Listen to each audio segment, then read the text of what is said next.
Conservative leader Pierre Poilievre faced off against 9 other candidates during a panel discussion in Camrose, Alberta, arguing that having a party leader represent the riding would more effectively address residents' concerns. The Canadian National Exhibition was flooded with a record number of desperate job seekers as youth and student unemployment soars in Toronto. Civil liberties advocates are challenging protest-free bubble zones, calling the legislation unconstitutional. Hello Canada, it's Thursday, July 31st, and this is the True North Daily Brief. I'm Cosmin, Dzsurdzsa. And I'm Geoff Knight. We've got you covered with all the news you need to know. Let's discuss the top stories of the day and the True North exclusives you won't hear anywhere else.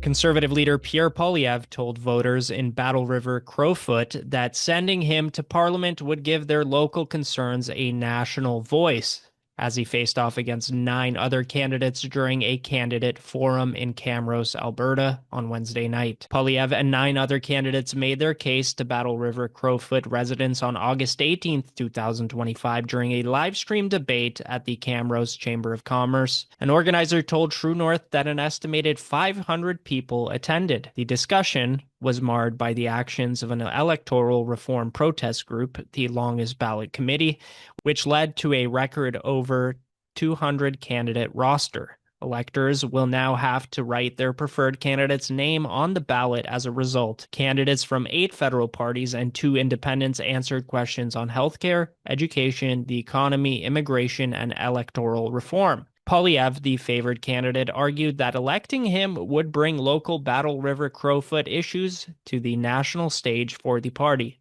Look, I'll be honest, having a leader of a political party as your local member of parliament is a trade-off. On the one hand, the leader, in truth, lives in hotel rooms, in low-budget hotel rooms across the country.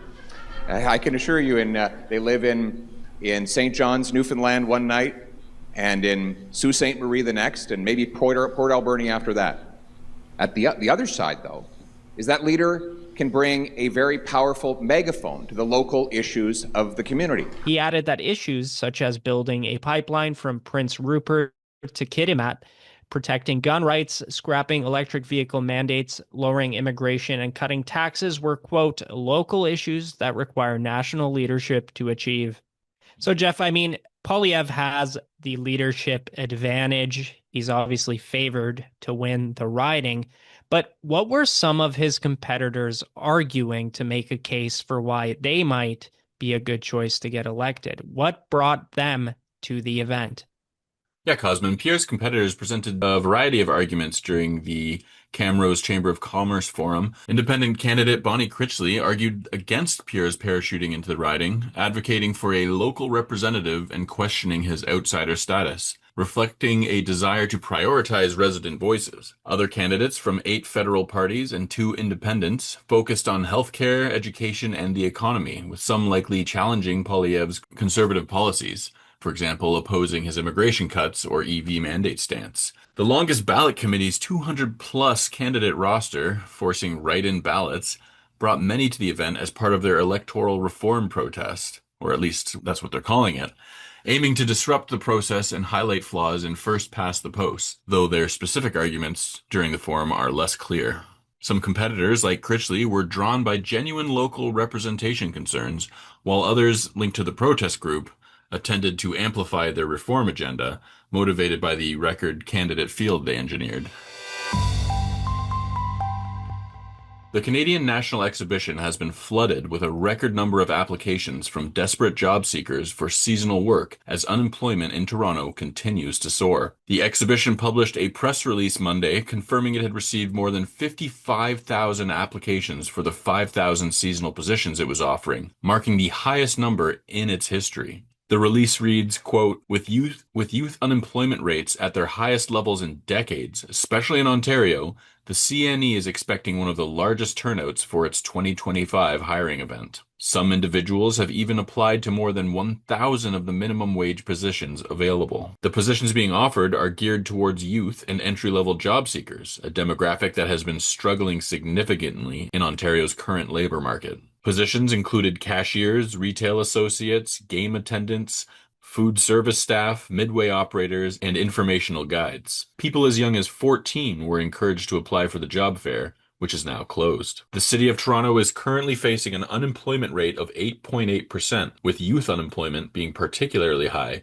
at 16% as of last month. According to Statistics Canada, nearly 1 in 4 teenagers between 14 and 19 in Ontario are currently unemployed. So, Cosmin, why is unemployment rate so high in Toronto, especially among students and youth? So, Geoff, I think a lot of young people are in a difficult position, especially those trying to get careers started, trying to get their first job, especially when you've got teens and students desperate for even minimum wage jobs. And with the CNE getting 55,000 applications for just 5,000 positions, that counts to 10 applicants per job. So the competition is wild and severe. But it's all frustrating when you look at the bigger picture, because a big part of the reason young Canadians are getting squeezed out of those first traditional jobs is because employers are increasingly turning to temporary foreign workers instead. They'd rather hire somebody from outside Canada to do the jobs that Canadians could take, especially our young Canadians.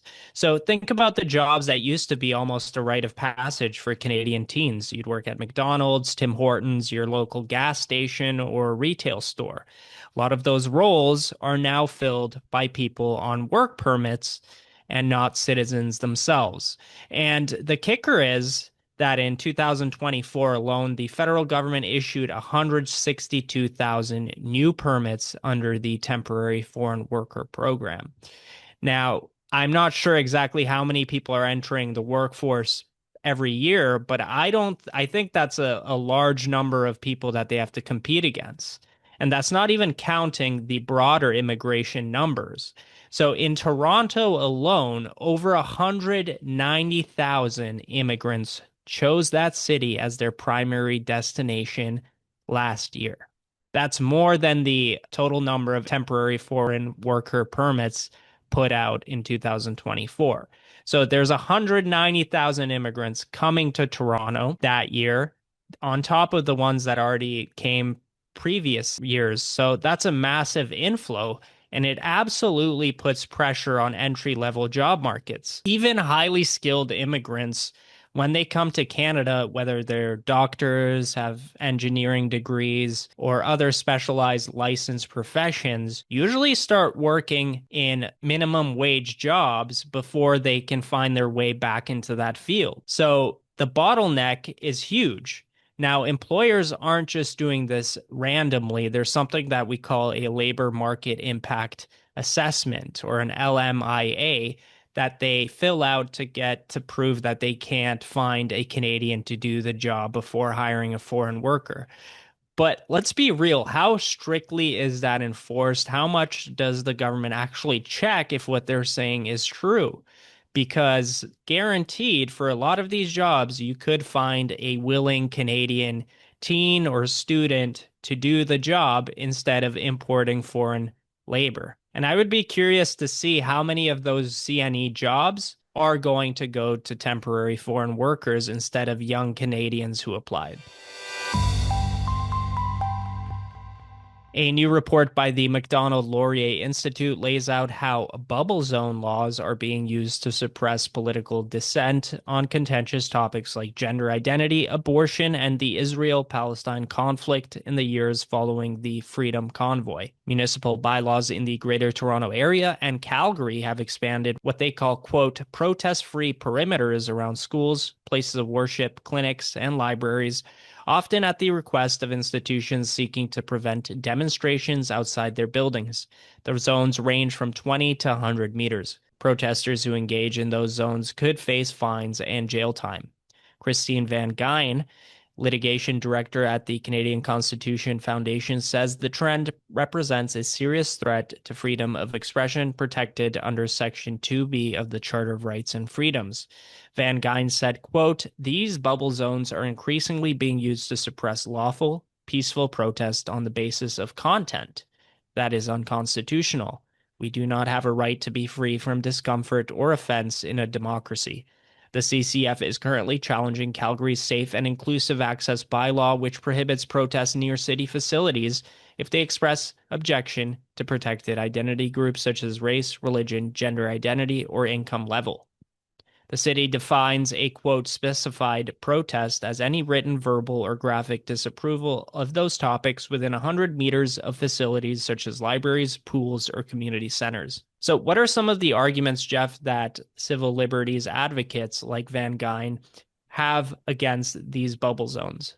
Yeah, Cosmin, Van Gyn contends that these zones, ranging from 20 to 100 meters around schools, places of worship, clinics, and libraries, are increasingly used to censor dissent on contentious issues like gender identity, abortion, and the Israel-Palestine conflict, based on content rather than conduct. She asserts that the laws lack constitutional grounding as they infringe on the right to express disapproval, even when peaceful, by imposing fines or jail time, as seen in Calgary's Safe and Inclusive Access bylaw. The CCF's challenge to Calgary's bylaw highlights that defining specified protests as any objection to protected identity groups, for example, race, religion, or gender identity, within 100 meters of public facilities is overly broad, stifling democratic debate. Van Gyn emphasizes that citizens do not have a right to be free from discomfort or offense in a democracy, arguing that bubble zones prioritize institutional comfort over fundamental freedoms, a trend accelerated post-Freedom Convoy. That's it for today, folks. Thanks for tuning in. You can stay on top of new episodes every weekday by subscribing to the Daily Brief on iTunes and Spotify.